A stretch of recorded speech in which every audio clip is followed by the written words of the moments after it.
Hi, my name's Carrie and this is Pedro, my red-eyed tree climbing frog friend. We're from a charity called Sussex Green Living. We do lots of work in schools, children's groups. We give talks to adults. We take a stand out to shows and events.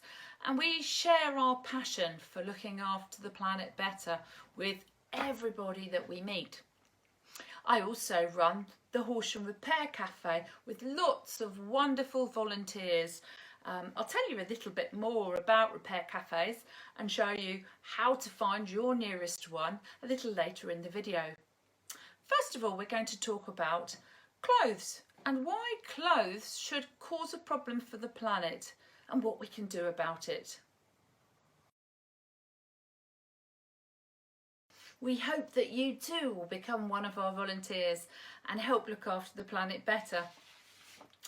We're going to show you again a little bit later on a really fun game that you'll be able to download from our website so that you can play it with siblings, friends, mums, dads, granddads to help to teach them about clothes and their impact and how they can help be more eco in relation to the clothes that they wear.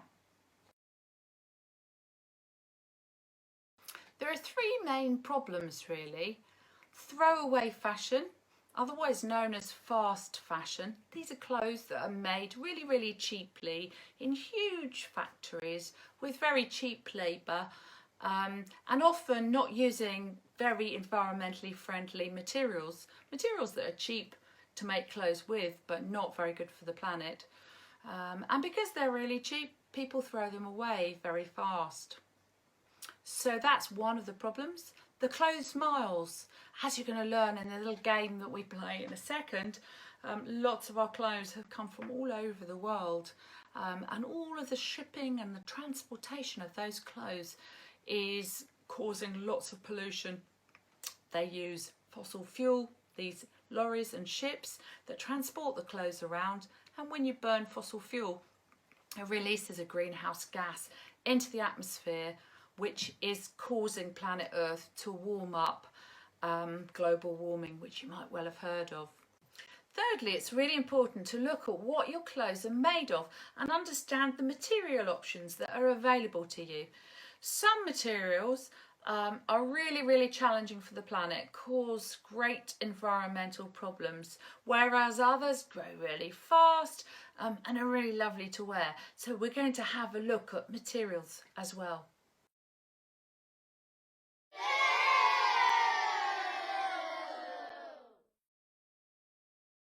Do you know what this photo is of?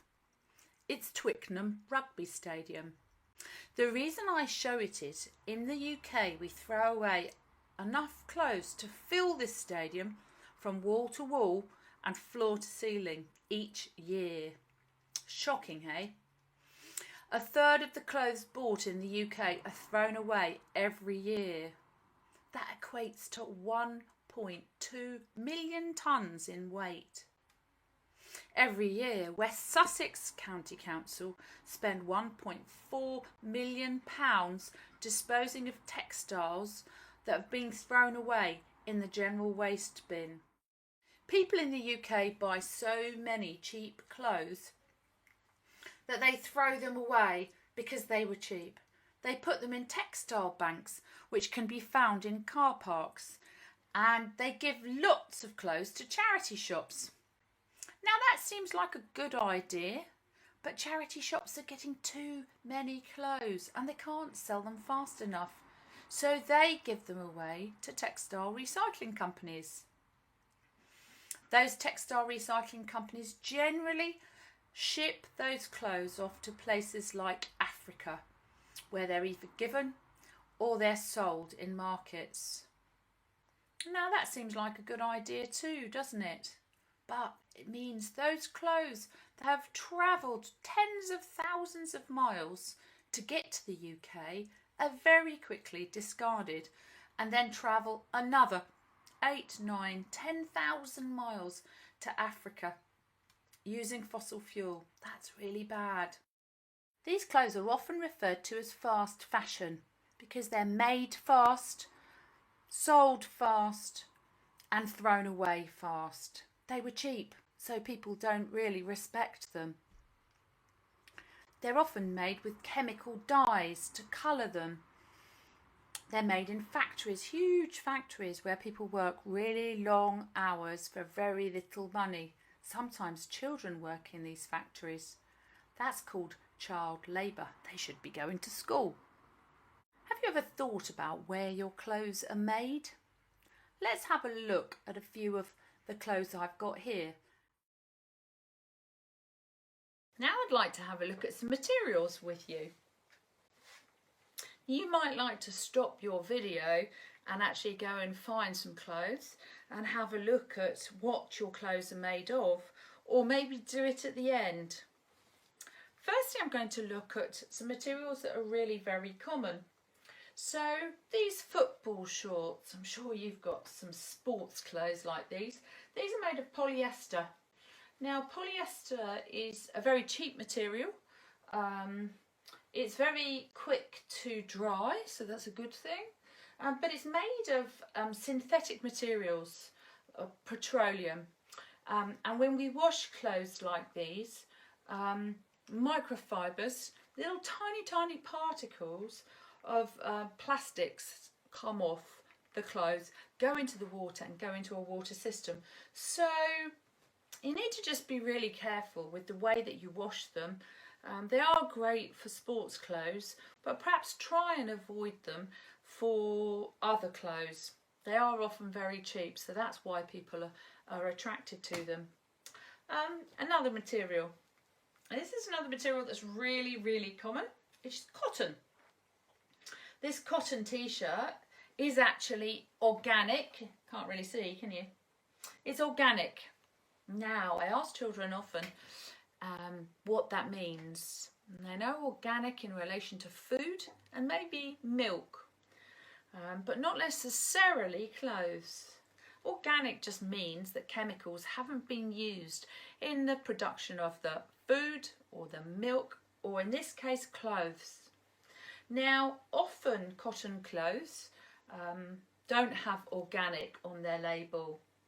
And that's because cotton's quite a tricky plant to grow, and it needs lots and lots of, it often gets pests and insects, and the farmers actually spray it. They spray it to keep the pests away and to maximise the crop, the size of the crop, so they get lots and lots of money for their crop.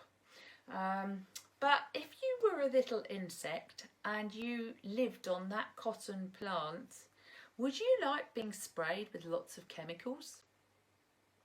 Probably not.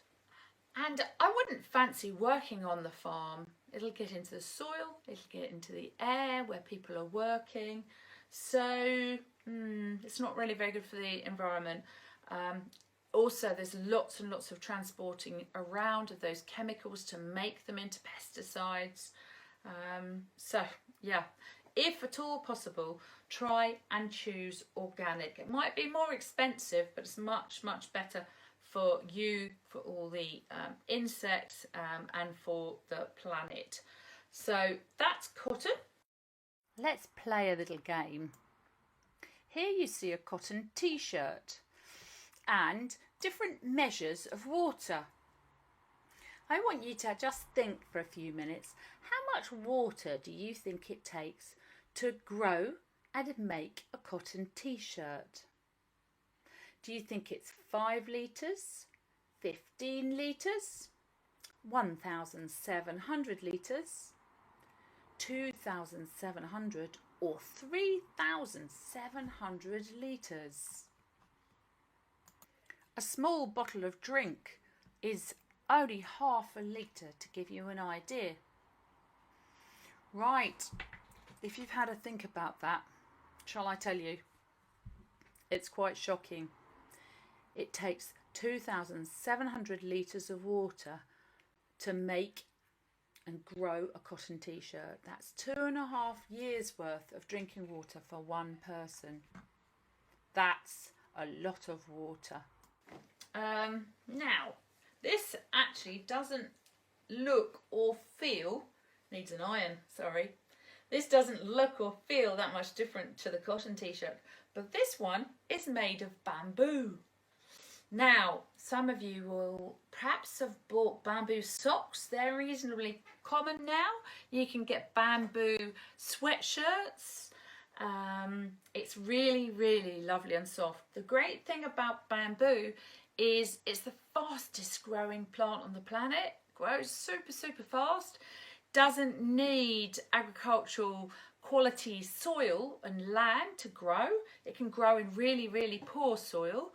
Doesn't need much water, doesn't need any chemicals, so it's a great plant, and really, really lovely to wear. So look out for bamboo. Now I want to look at hemp. So hemp's a little bit coarser than the bamboo and the cotton, but it's a brilliant plant and it's a brilliant material.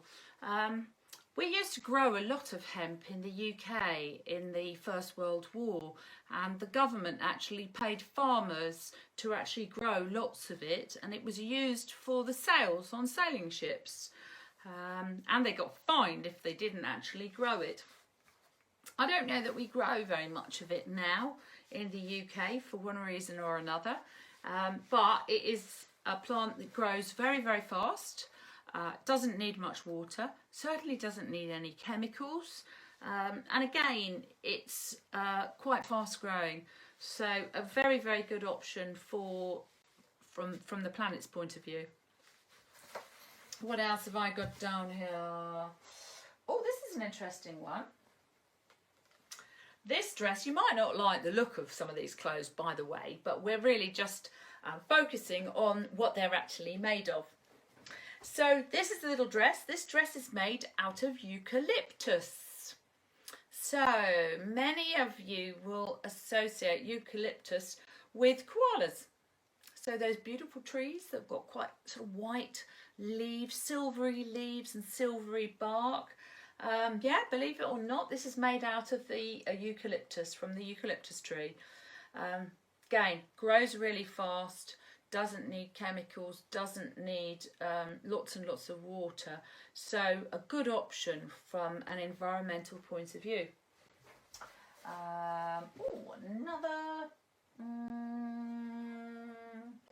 This t-shirt is made out of recycled cotton and recycled bamboo. So the company that has made this t-shirt are trying to be really, really responsible. Rather than using new materials, new resources, they're trying to reuse clothes that people don't want any longer. So yeah, if you get the opportunity to buy clothes that are made out of recycled materials, that's really, really good. And that's helping to support companies that are doing their best to be ethical and look after the planet. Now, another materials, and again, you might not like the colour, but I show you this for a couple of reasons, really. It's made out of wool. I was looking at trying to find an item of clothing that had the least number of clothes miles, the least number of miles from being grown and made to me buying it. And this was actually, this wool came from some sheep down the road, and it was knitted into a little sort of waistcoat. So it's only actually travelled about 5 miles. So that's partly the reason I show it. And also, there's a lot of sheep in our country, and many farmers now actually have to throw away their fleeces because people don't buy as many woolen clothes as they used to. So there's not enough money in the market, the fleece market, and so very often when the sheep are shorn, their fleeces are put on the muck heap and rotted down and composted down to produce new soil, which is fine. But instead, hey, couldn't we try and actually make and buy clothes that have actually been produced just down the road? So that's why I showed you that. I have lots of clothes, lots of upcycled clothes. So this mannequin, shows, I'm going to show you a photograph actually. This is a jacket made out of neckties. So it's brilliant reuse of stunning material. This little waistcoat's also made out of, don't know how well you can see, out of neckties. Got a Mickey Mouse tie on the back. Quite tricky to make, but beautiful, beautiful material. And not many guys now wear neckties any longer. So this is a great way to use really beautiful material. So, yep, need to learn how to sew. Oh, I have to show you this. This is really unusual. So this is a little it can be swimwear, leisure wear. It's a little top. Now, and that's my label. Get that out of the way. It's really, really beautiful. And this is a company called Ruby Moon, who are based in Brighton. And they work with very poor people in places like Africa. And poor people in those countries are actually incentivised to sweep their beaches, to clear their beaches of broken fishing nets that get washed up onto the beach. They collect them. Those fishing nets, broken fishing nets, are collected, taken off to factory and recycled and made into new fibres and new materials. So these are made out of recycled fishing nets. So Ruby Moon have lots of lovely leisure wear, swimwear made out of recycled fishing nets. Couple of other things to show you.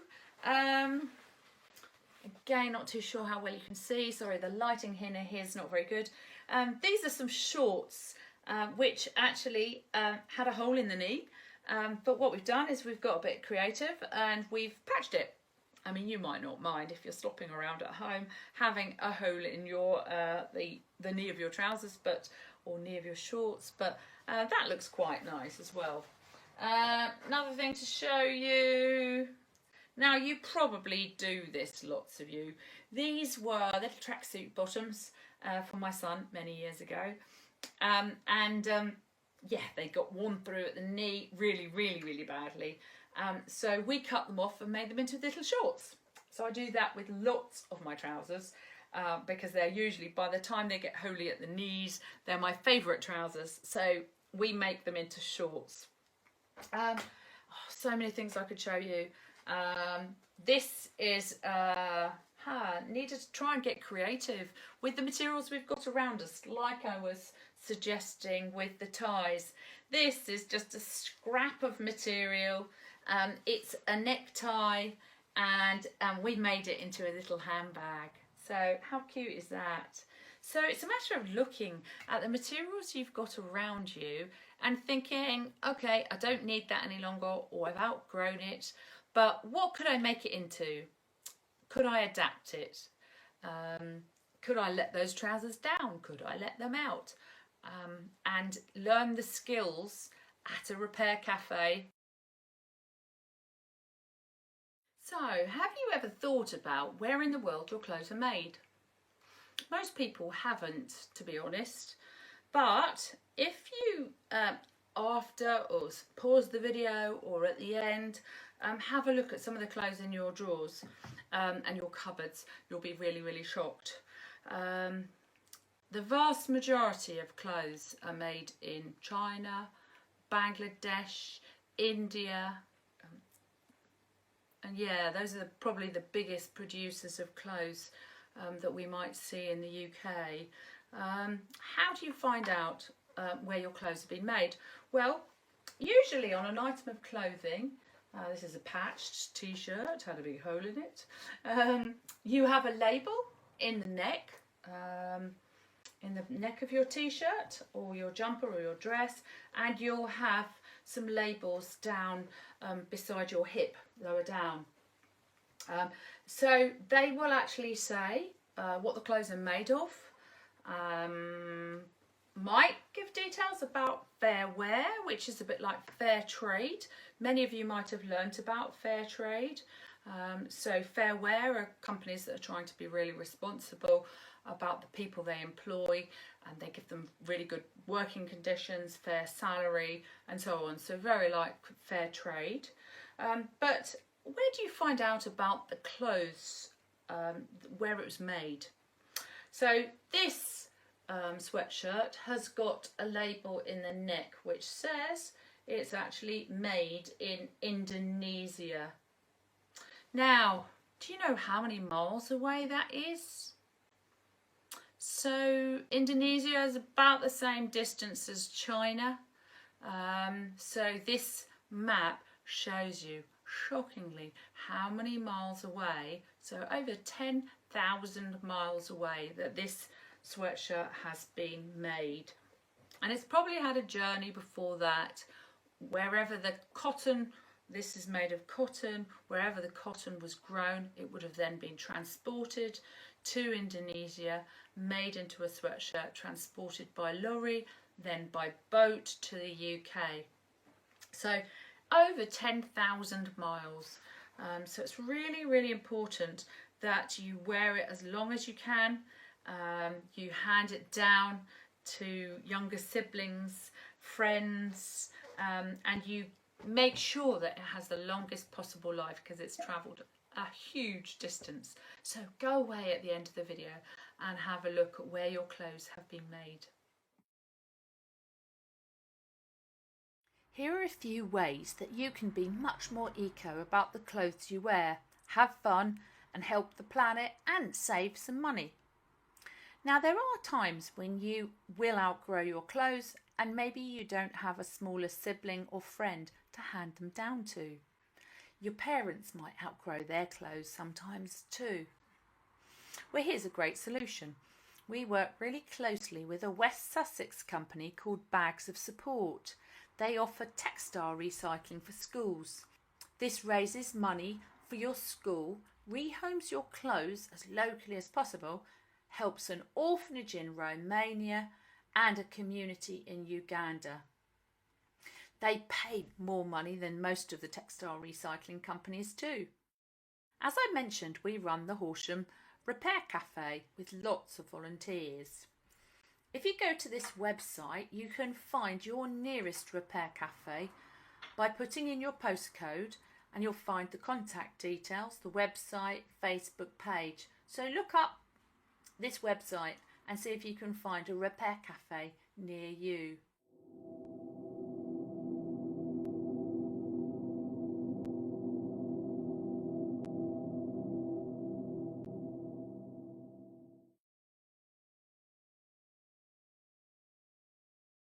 Humans are ingenious.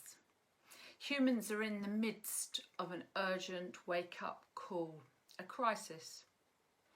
The clothes you wear have an impact, a huge impact, on the planet's fragile ecosystem in unfathomable ways.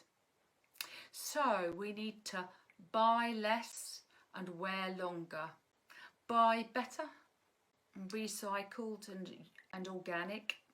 Buy ethically and sustainably. Buy second hand. Clothes swaps, mend and repair. So go eco warriors, and please think about the clothes on your back and spread the word with your friends, your family, everyone within your reach about how they can look after the planet better. And do find some of these wonderful books. Many of you will be familiar with Greta Thunberg and the amazing work she's done. These are some brilliant books that I'd recommend you go away and read to learn about people that are doing incredible things to help the planet. And this is a great book as well for all the family to learn the basics about climate change so that we can think about how we can make a much bigger impact on improving the sustainability of the planet for our children, our grandchildren, and all those who we share this great planet with. So go eco warriors, spread the word.